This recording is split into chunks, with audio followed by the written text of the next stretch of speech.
This is a video that will help you decide whether you should actually go and buy a new air filter to replace the one in your air purifier or in whatever air conditioning system you have.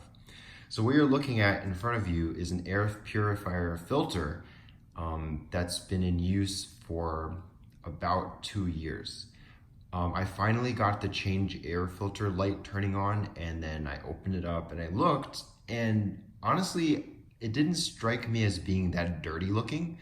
I thought, hey, maybe this is just a gray colored air purifier. Because if you if you look at this HEPA filter, there is an arrow on the bottom indicating that the air flows this way through the back of the air purifier. And you might think, oh, okay, well, let me flip it around and see if it's the same color, because usually you'll be able to see the dust. It's actually pretty much the same. So this is the clean side, and this is the dirty side. And it's very different from the pre-filter and the carbon filter, which dirty air has to flow through to get to this HEPA filter.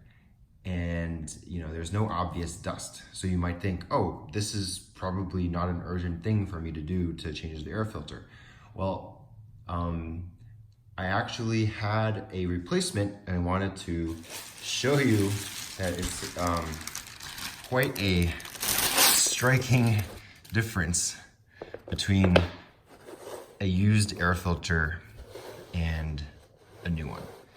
So I hope this has been helpful and encourages you to go out and actually replace your air purifier air filter on time. The recommendation from my manufacturer is that a HEPA filter like this on the right side will need to be replaced after 1 year. The indicator light didn't go on until 2 years, but I'm not really sure why.